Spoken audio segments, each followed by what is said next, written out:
J'utilise 4 méthodes pour trouver la valeur intrinsèque d'une action que je vais te dévoiler dans cette vidéo et en bonus, je vais t'offrir mon tableur pour la calculer de manière automatique. La première n'est autre que la Graham Intrinsic Value. En fait, Benjamin Graham est l'un des plus grands investisseurs de tous les temps. Il était d'ailleurs le mentor de Warren Buffett et dans son livre L'investisseur intelligent, il nous dévoile sa formule que je vais te présenter dès maintenant. Du coup, on se retrouve directement sur mon écran pour te présenter en détail la Graham Intrinsic Value. Donc ici, en fait, tu vas voir, c'est comme ça que se représente cette formule. Donc ça peut paraître chinois au préalable, mais tu vas voir, je vais t'expliquer en détail à quoi correspond tout ce calcul et le mettre en application après sur le tableur. Donc en fait, on va devoir faire tout ce calcul pour trouver la valeur intrinsèque qui ici est représentée par le V et la petite étoile. Ce calcul, en fait, comment est-ce qu'il décompose? Il est très simple. Premièrement, on a l'EPS, donc l'Earning Per Shares, ou alors le bénéfice par action en français, comme tu le verras ici, sur les 12 derniers mois de l'entreprise. On va multiplier ce PS par une formule très simple. 8,5 en fait représente la base du PER d'une entreprise sans croissance, c'est-à-dire que le PER, c'est simplement le ratio court-bénéfice d'une action. Et en fait, on va ajouter à cela un taux de croissance du bénéfice par action ou de l'EPS raisonnablement attendu sur les 7 à 10 prochaines années. Donc en fait, c'est simplement un ratio de multiples pour pouvoir se projeter à plus long terme. Et en fait, on va multiplier ce calcul-là par 4,4 qui correspond tout simplement, comme tu le verras, au rendement moyen des obligations d'entreprise AAA en 1962 et qui est encore une mesure qui peut s'appliquer à l'heure actuelle et qui est encore tout à fait viable. Et ce calcul-là, en fait, on va le diviser par le rendement actuel, cette fois-ci, des obligations d'entreprise AAA. Pourquoi? Parce qu'en fait, tout simplement, Benjamin Graham estime que l'investisseur a toujours le choix entre plusieurs actifs dans lesquels placer. Il ira toujours vers l'actif qui rapporte le plus et qui est le moins risqué. Et donc, on va le comparer aux obligations AAA qui sont une référence aux États-Unis et qui pourraient attirer plus d'investisseurs quand les taux augmentent. Et donc, forcément, ça réduirait l'intérêt de certaines personnes pour certaines actions et tu le verras comment est-ce qu'il impactera juste après notre calcul. Mais attention, il y a une version revisitée que j'utilise également pour faire la moyenne des deux et trouver une valeur un peu plus exacte parce qu'on estime que la Graham Intrinsic Value originelle est un petit peu dépassée, notamment au niveau du coût du 8,5, donc la base du court bénéfice pour une entreprise sans croissance, mais également du coup le ratio multiplicateur de celui-ci. C'est pourquoi j'utilise une autre valeur en plus de cela, c'est qu'on remplace le 8,5 par du 7 et le taux de croissance de l'EPS, on ne met plus du coup de 2, mais on le passe à 1 et voici ce que ça donne en direct sur mon tableur. Donc comme tu vas le voir ici, on va retrouver cette formule dans la Graham Intrinsic Value. D'ailleurs, n'oublie pas de télécharger le tableau, c'est le premier lien en description. En fait, ici, donc, on a la valeur revisitée. Donc, tu le verras, hein, ici, on a la 7 au lieu du 8,4. Et ici, on a un ratio de 1 au lieu d'avoir un ratio de 2. Et ici, j'ai pris l'exemple de BlackRock, par exemple. Donc, ici, on a un EPS qui va se mettre automatiquement, donc un Earning Per Shares de 35. On a le ratio d'entreprise de 7, vu qu'on est sur la revisitée ici. On a une croissance annuelle projetée de 10. Tu verras comment trouver celui-ci dans mon guide complet quand je t'explique comment utiliser le tableur. Ensuite, 4,4 qui est le rendement historique des obligations AAA et le rendement actuel. Et maintenant, tu vas comprendre directement comment le rendement des obligations AAA en fait joue sur la valeur intrinsèque. Mais imaginons, on serait dans un cas où le rendement serait de 3 uniquement. Tu vois que ça n'a plus rien à voir en fait sur la valeur intrinsèque. Donc en fait, les obligations jouent énormément à l'heure actuelle. Et évidemment, si on serait dans un cas plutôt classique sur une moyenne de 4,4 comme juste en haut, on serait plus autour des 606 $. Mais malheureusement, actuellement, on est même à 5,3 si je ne dis pas de bêtises.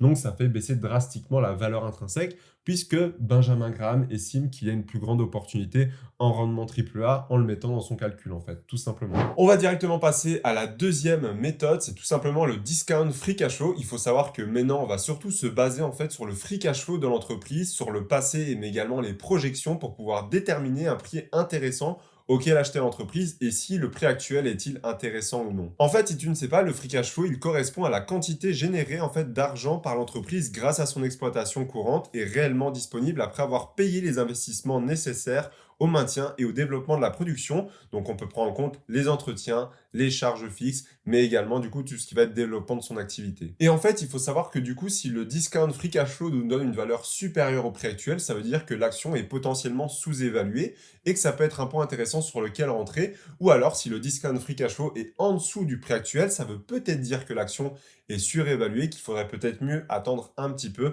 avant de passer à l'action. Ça va être évidemment à voir en fonction de tous ces 4 indicateurs-là. En les regroupant, on aura une meilleure indication en fait. Mais je vais te présenter dès maintenant sur mon tableur comment est-ce que fonctionne en fait cette formule. Donc on se retrouve directement sur mon écran pour calculer le discount cash flow à partir de maintenant. Donc comme tu l'as vu en fait, j'ai pris le free cash flow depuis les années 2009 et en fait à chaque fois ça calcule automatiquement l'évolution d'année en année, ce qui va me permettre de faire une croissance moyenne et une croissance estimée. La croissance estimée, c'est une croissance que j'estime encore maintenable dans le temps et réalisable par l'entreprise. Et la croissance moyenne, c'est simplement ce qu'elle a fait depuis 2009. Donc, on voit que c'est une entreprise qui croît quand même énormément. Ici, j'ai même rajouté des petits graphes pour que tu puisses visualiser la croissance. Et en fait, tout ça, ça va nous donner en fait une croissance projetée grâce à cela, puisqu'on va utiliser en fait la croissance estimée. En plus de cela, on va appliquer un discount rate et un perpetual growth rate. Donc, je rentrerai pas trop dans les détails parce que même vous, je pense que la technique ne vous intéresse pas tant que ça. Mais en tout cas, ça va nous donner du coup un futur free cash flow, une estimation de celui-ci qui va nous permettre de calculer au final le prix par action, comme tu peux le voir dès maintenant, et nous donner son prix actuel.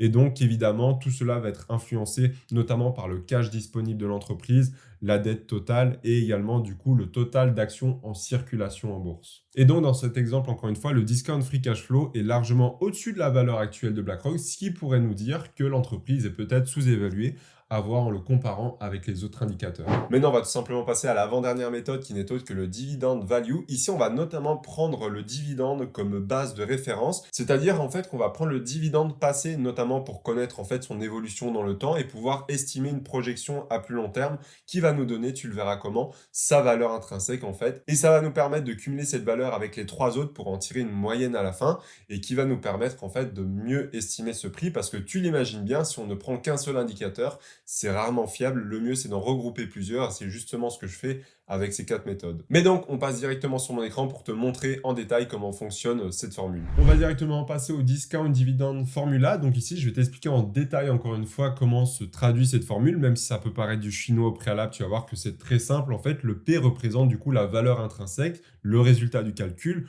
Le D1, en fait, c'est la valeur du prochain dividende estimé qu'on calculera par la suite. Le R, en fait, c'est simplement le Constant Cost of Equity Capital, soit le WACC, en fait, c'est le Weight Average Cost of Capital. Je t'expliquerai un petit peu mieux juste après, tu verras comment est-ce qu'on l'introduit dans le tableau. Et enfin, on a le G qui est un ratio qu'on estime maintenable pour la hausse du dividende dans les années futures. Et je vais te présenter dès maintenant sur mon tableau comment est-ce que ceci se résume. Donc, comme tu vas le voir, on va directement passer sur la feuille du dividende. Donc ici, on a simplement rentré les dividendes versés trimestriellement ici et on les a multipliés par 4 pour obtenir le dividende annuel juste ici depuis 2018, ce qui va nous donner une croissance moyenne. De notre côté, on va bien évidemment choisir une croissance estimée. Encore une fois, comme le discount free cash flow, une croissance qui nous semble maintenable et réalisable par l'entreprise dans le temps. Ici, j'ai par exemple pris 9,50%. Ensuite, on va simplement chercher le Weight Average Cost of Capital. Donc, c'est pas compliqué à trouver. Tu as juste à taper le nom de l'action et après, tu tapes WACC et tu le trouveras très facilement.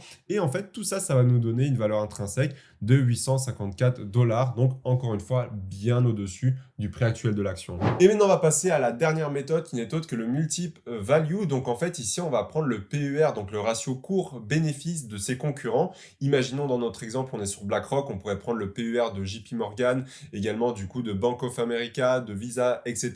Et en fait, l'objectif, ça va être de le comparer, de le multiplier en fait par l'earning per share, soit le bénéfice par action en anglais, de l'entreprise pour pouvoir estimer son prix. Et oui, c'est logique parce qu'au moins, ça va nous permettre de voir un petit peu le PER moyen ou médian du secteur, donc dans lequel devrait se trouver à peu près BlackRock à l'heure actuelle. En le multipliant en fait par le bénéfice par action, ça va nous donner un prix d'une action. Et donc ici, celle de BlackRock, bien évidemment, puisque ça sera le bénéfice par action de BlackRock. Et donc, grâce à cela, ça nous permet aussi, encore une fois, de rajouter un indicateur pour trouver une valeur intrinsèque et se rapprocher au plus proche du réel. Mais donc, on passe directement sur mon écran pour t'expliquer en détail comment fonctionne cet indicateur. Et enfin, pour finir, je vais te présenter la valeur du multiple, donc le multiple value. Ici, j'ai choisi 3 entreprises différentes pour comparer avec BlackRock, notamment, du coup, Charles Schwab, également Morgan Stanley, Goldman Sachs, on aurait pu prendre Bank of America, JP Morgan, etc.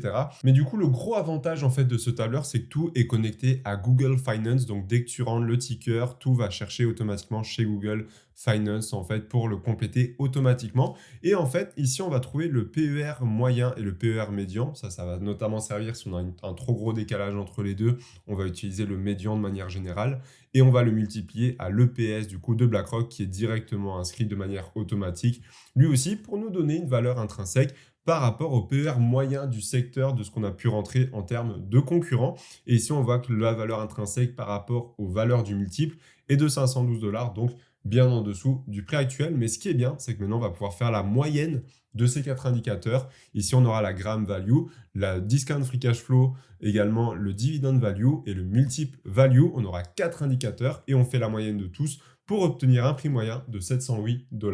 Et donc, on peut le comparer directement par rapport à son prix actuel. On voit que c'est largement au-dessus, ce qui veut dire que l'action est potentiellement sous-évaluée à l'heure actuelle. On a une marge de 16% de sous-évaluation suivant nos calculs.